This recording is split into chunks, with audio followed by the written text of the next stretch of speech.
10 Istana. Di dalam ruang rahasia yang remang-remang dan misterius, cahaya lilin yang berkelap-kelip menerangi ratusan lampu jiwa yang berderet rapat di sekitarnya.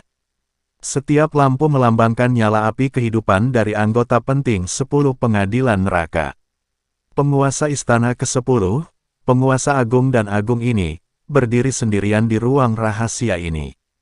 Matanya setajam elang, terpaku erat pada salah satu lampu jiwa. Itu adalah lampu jiwa Yunli. Yunli telah menunjukkan bakat dan kebijaksanaan yang luar biasa sejak kecil, tetapi karena pertemuan yang tak terduga, ia jatuh cinta pada seorang wanita dari dunia luar. Hal ini melanggar aturan ketat Protos dan membuat Yunli menanggung kesalahan pengkhianatan. Namun demi kebahagiaan putranya, penguasa 10 istana meminta Yunli untuk meninggalkan 10 istana bersama rombongannya atas nama menjalankan misi.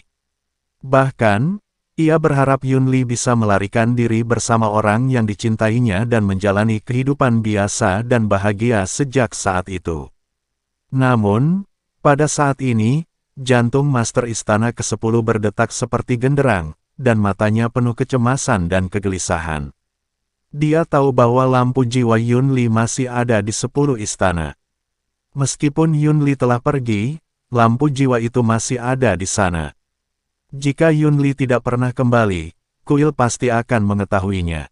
Saat itu, Yunli akan teridentifikasi sebagai pembelot dan penegak hukum akan dikirim untuk memburunya. Jika penegak hukum benar-benar muncul, Master Istana ke-10 tahu bahwa dia tidak punya hak untuk menghentikan atau ikut campur. Jadi dia berpikir untuk memindahkan lampu jiwa Yunli, atau memadamkan lampu jiwa Yunli. Dengan cara ini, kuil tidak akan memperhatikan masalah ini. Tetapi ketika Master Istana ke-10 tengah menatap lampu jiwa Yunli, tiba-tiba lampu jiwa Yunli melonjak 2 kali, lalu padam tanpa peringatan apapun. Ketika Master Istana ke-10 melihat lampu jiwa yang padam, matanya tiba-tiba membelalak. Dia tidak percaya bahwa Yunli telah meninggal, putranya sendiri telah meninggal. Dia meminta Yunli untuk menemukan Chen Ping, tetapi itu hanyalah alasan untuk membuat Yunli meninggalkan 10 pengadilan. Selama dia meninggalkan 10 istana, Yunli dapat melarikan diri dengan wanita yang dicintainya. Ini juga alasan mengapa penguasa istana ke-10 meminta Yunli untuk membawa pergi pengikutnya juga. Namun kini, lampu jiwa Yunli telah padam. Mungkinkah anak konyol ini benar-benar pergi mencari Chen Ping? Tubuh penguasa istana ke-10 sedikit gemetar. Setelah beberapa saat, Master Istana ke-10 akhirnya menenangkan gejolak batinnya. Ia menarik napas dalam-dalam dan perlahan melangkah keluar dari ruang rahasia. Setiap langkah terasa sangat berat. Ketika dia tiba di aula, dia mendapati seorang pria berjubah hitam berdiri di sana dengan tenang. Pola binatang yang dilukis pada jubah hitam itu tampak sangat ganas dalam cahaya yang redup, dan wajah pria itu sepucat kertas, dengan rongga matanya melotot. Jauh di kedalaman, seolah baru saja kembali dari neraka. Kepala istana, Yunli jatuh cinta pada seorang wanita dari dunia luar, yang melanggar aturan klan dewa kita. Dia bersalah. Bagaimana Anda bisa membiarkannya meninggalkan 10 istana? Pria itu mempertanyakan 10 kepala istana. Huo King, aku tahu kau meragukanku, curiga bahwa aku akan membiarkan Yunli pergi. Sekarang aku bisa memberitahumu bahwa Yunli sudah mati. Dia mati demi 10 istana. Ada kemarahan di mata penguasa istana ke-10. Yunli sudah meninggal. Tubuh Huo King sedikit gemetar, dan dia bertanya dengan tidak percaya, bagaimana dia bisa meninggal. Apakah aku perlu bertanya? Tentu saja dia dibunuh oleh anak bernama Chen Ping. Lampu jiwa Yunli telah padam. Jika kau tidak percaya padaku, aku bisa membawamu untuk melihatnya. Kata penguasa 10 istana. Karena kepala istana berkata demikian, aku akan pergi dan melihatnya.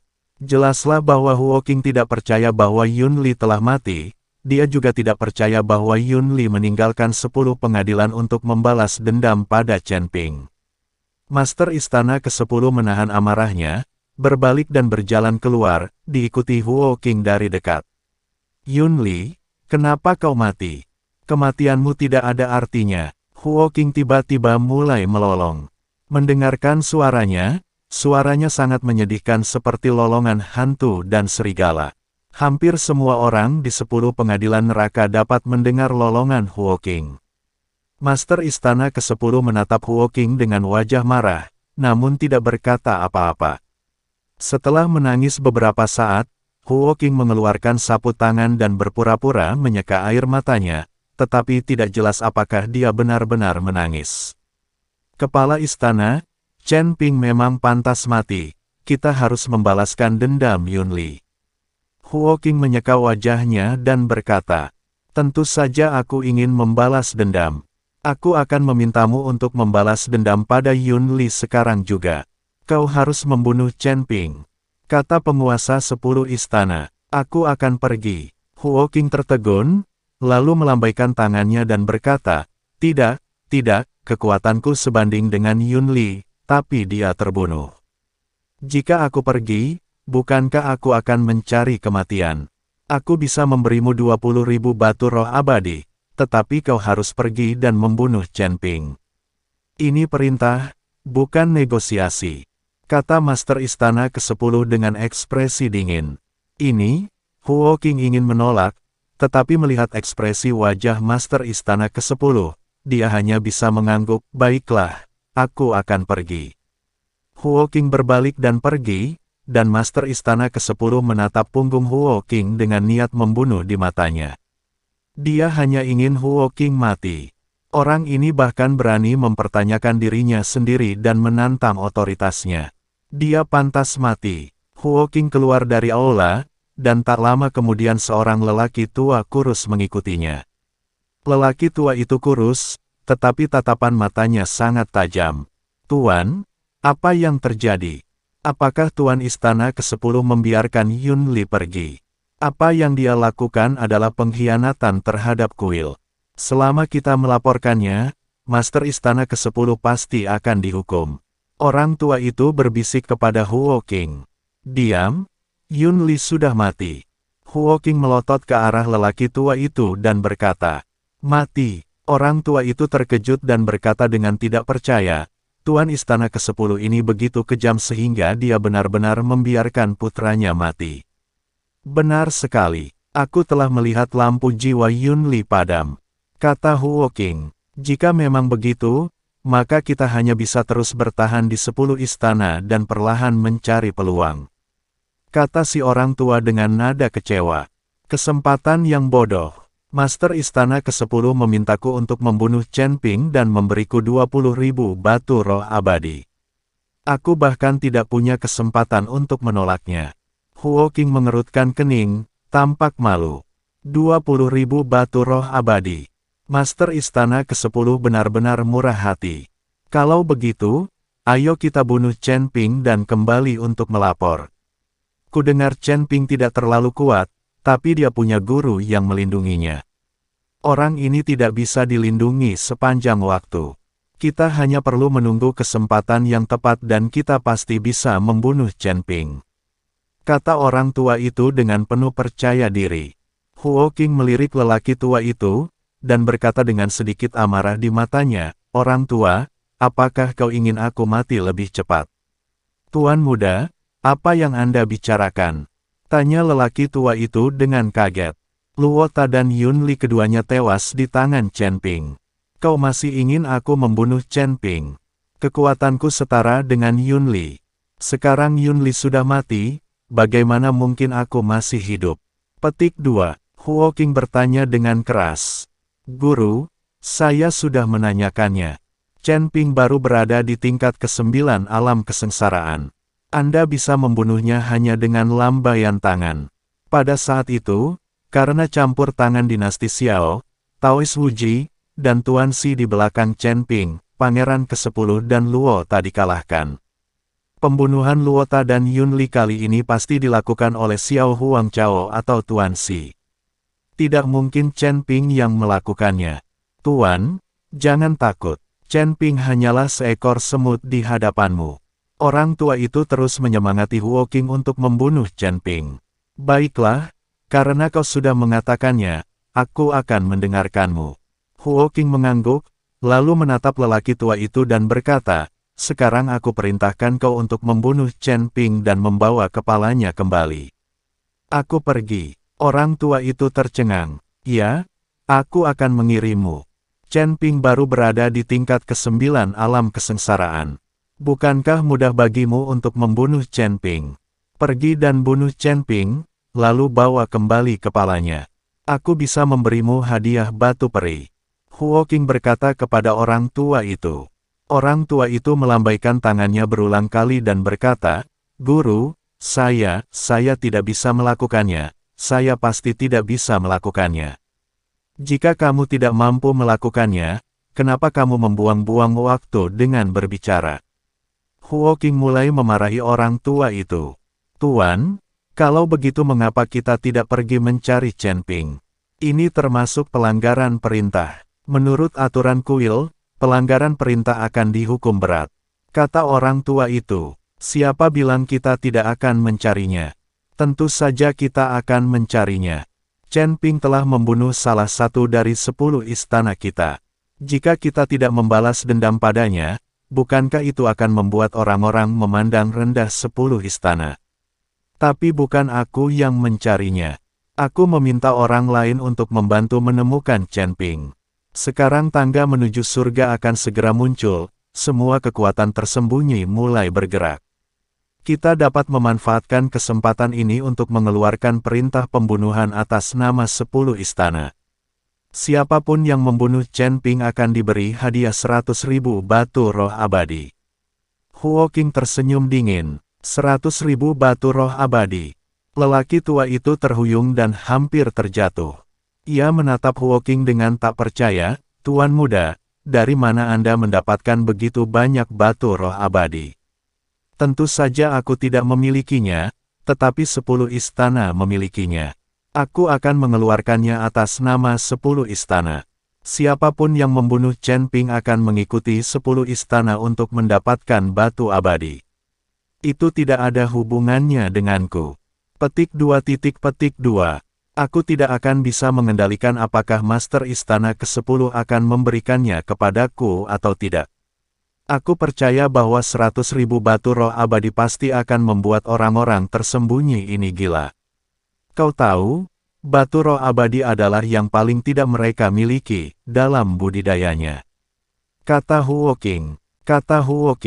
Orang tua itu menatap Huo Qing tanpa berkata apa-apa, tidak tahu harus berkata apa. Jangan hanya berdiri di sana, cepatlah dan keluarkan perintah pembunuhan, dan ingat untuk menyebarkan jaring yang lebar. Huo Qing mendesak, Tuan, aliansi penyegel iblis pernah mengeluarkan perintah pembunuhan terhadap Chen Ping dengan pengorbanan 100 tahun, tetapi Chen Ping masih hidup dan sehat. Saya khawatir perintah pembunuhan ini. Orang tua itu agak ragu-ragu. Lagi pula, mengeluarkan perintah pembunuhan atas nama 10 istana dan memberi hadiah 100.000 batu peri bukanlah masalah kecil. Penghormatan 100 tahun aliansi penyegel iblis tidak ada apa-apanya. Itu hanya digunakan oleh beberapa kultivator kecil. Seorang kultivator yang benar-benar telah mencapai puncak alam Mahayana tingkat ke-9, atau alam abadi, sama sekali tidak peduli dengan iblis. Menyegel sumber daya aliansi. Hanya batu peri ini yang bisa menggoda para pendeta ahli ini. Ikuti saja petunjukku. Huo Qing berkata dengan tegas. Baik, Tuan. Melihat hal itu, lelaki tua itu hanya bisa mengangguk, lalu berbalik dan pergi. Setelah menyusun perintah pembunuhan, lelaki tua itu tersenyum dan berkata, Chen Ping, kali ini kau sudah mati. Mengapa kau harus berurusan dengan kami, 10 istana, ketika kau bisa berurusan dengan orang lain? Orang tua itu tahu betapa menggodanya batu peri ini bagi para kultivator abadi. Ditambah lagi, dengan tangga menuju surga yang akan segera terbuka, pasti akan ada banyak kultivator yang menyendiri yang keluar. Kalau begitu, setelah menerima perintah pembunuhan, para pendeta itu pasti akan menjadi gila. Batu peri, meskipun dianggap batu sampah di alam surgawi, merupakan sumber daya yang sangat diperlukan untuk naik ke surga di alam surgawi ini. Batu roh biasa tidak banyak gunanya bagi para kultivator di alam transformasi abadi, namun batu roh abadi ini sangat berguna bagi para kultivator di alam transformasi abadi. Khususnya bagi para kultivator di puncak alam Mahayana tingkat ke-9, jika mereka ingin menerobos ke alam abadi, mereka harus memiliki batu peri. Sekarang, dengan 100.000 batu abadi muncul sekaligus, itu pasti akan membuat kekuatan tersembunyi mendidih. Kota matahari dan bulan, Lin Keting masih terkunci di dalam kamar, tidak melakukan apapun sepanjang hari kecuali berlatih. Meskipun Lin Keting tidak benar-benar merenungkan kesalahannya, ayahnya tidak lagi mengizinkannya meninggalkan kota Sun Moon. Putri, saat pintu didorong terbuka, seorang kultivator wanita masuk. Ada apa? Lin Keting membuka matanya dan bertanya kepada kultivator wanita di depannya. Lihat ini. Setelah kultivator wanita itu selesai berbicara, dia perlahan membuka telapak tangannya, dan telapak kertas putih perlahan muncul di depan Lin Keting. Ketika Lin Keting melihat konten di atas, dia tercengang. Perintah pembunuhan. 10 istana benar-benar ingin menawarkan hadiah 100.000 batu roh abadi untuk membunuh Chen Ping. Apa yang sebenarnya dilakukan orang ini? Dia benar-benar memprovokasi 10 istana sampai-sampai mereka harus membayar 100.000 batu roh abadi. Tidak, aku harus pergi mencari ayahku dan memintanya untuk maju dan menyelamatkan Chen Ping. Lin Keting berkata demikian lalu keluar dari ruangan. Tetapi saat dia baru saja mencapai pintu, dia terlempar ke belakang oleh suatu kekuatan yang sangat besar. Putri, Anda tidak dapat meninggalkan ruangan ini tanpa perintah kaisar, kata pembudidaya wanita. Lin Keting mengerutkan kening, tampak cemas. Ambil perintah pembunuhan itu dan segera temui majikanku, lalu berikan padanya. Lin Keting berkata, bagaimanapun, hubungan antara Chen Ping dan Lin Keting dipertemukan oleh Taoist Wuji. Sekarang pendeta Tao Wuji telah melihat perintah pembunuhan itu, dia pasti akan memikirkan cara untuk menyelamatkan Chen Ping. Tidak mungkin dia menjadi janda sebelum bersama Chen Ping. Ya, Tuan, sang pembudidaya wanita perlahan mundur. Lin Keting mondar-mandir di dalam ruangan, merasa gelisah. Dia dikurung di sini dan tidak punya cara untuk menghubungi Chen Ping. Pada saat ini, di dalam istana kekaisaran, Taoist Wuji dan Lin Chong sedang minum teh spiritual, dan di hadapan mereka ada perintah pembunuhan dari 10 pengadilan keadilan. Tuan, aku tidak menyangka orang ini begitu berharga. 100.000 batu roh abadi. Bahkan aku pun tergoda. Lin Chong tersenyum sedikit dan berkata. Hahaha, 10 istana lebih suka menghabiskan 100.000 batu roh abadi untuk mengeluarkan perintah pembunuhan daripada membunuh Chen Ping secara pribadi. Coba tebak kenapa? Taoist Wuji tertawa. Pertama, mungkin saja istana 10 tidak dapat membunuh Chen Ping, atau mereka memiliki beberapa kekhawatiran. Kedua, 10 istana mengeluarkan perintah pembunuhan ini hanya untuk membuat Chen Ping jijik. Bahkan jika Chen Ping benar-benar terbunuh, 10 istana tidak akan memberikan 100.000 batu roh abadi. Lin Chong berkata setelah berpikir sejenak.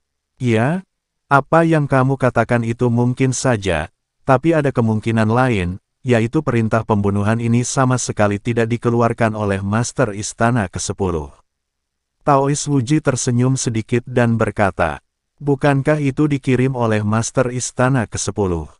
Lin Chong tercengang. Apakah kamu lupa bahwa 10 istana bukanlah entitas monolitik? Tidak semua orang tunduk kepada 10 master istana. Kata Taoist Wuji. Ya, itu mungkin saja. Tapi apapun situasinya, aku khawatir Chen Ping akan mendapat masalah besar kali ini. Apa maksudmu sekarang, Pendeta Tao?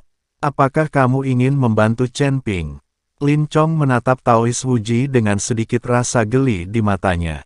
Kita tunggu saja. Chen Ping adalah menantu yang baik yang kupilih untuk Xiao Ting, jadi tentu saja dia harus memiliki beberapa kualitas yang luar biasa. Jika dia seorang pecundang yang membutuhkan bantuan di mana-mana, maka aku akan merugikan Xiao Ting. kata Taois Wuji. Baiklah, mari kita dengarkan pendeta Tao itu. Kita tunggu saja apa yang terjadi. Ini juga kesempatan yang baik untuk menyelidiki kekuatan tersembunyi itu. Ada anomali dalam formasi besar langit dan bumi, tangga menuju surga akan segera muncul, dan kekuatan berbagai pihak perlahan-lahan muncul ke permukaan. Kali ini dunia surga dan manusia sedang kacau. Aku khawatir itu akan mengubah situasi sepenuhnya. Lin Chong mengangguk dan berkata, ya, kali ini tangga surgawi muncul, dunia surgawi pasti akan kacau balau. Aku tidak terlalu khawatir dengan kekuatan tersembunyi di dunia surgawi. Saya khawatir dengan orang-orang mesum di Stairway to Heaven. Mereka mampu bertahan hidup di dunia Stairway to Heaven selama 100 tahun. Jika kita membiarkan mereka keluar dari Stairway to Heaven, itu akan menjadi ancaman yang nyata. Kata Taois Wuji dengan ekspresi khawatir. Iya, orang-orang yang tetap tinggal di dunia Stairway to Heaven adalah ancaman terbesar. Saya harap orang-orang ini akan merindukan surga dan tidak meninggalkan dunia Stairway to Heaven. Lin Chong juga memiliki tatapan melankolis di matanya dan alisnya sedikit berkerut.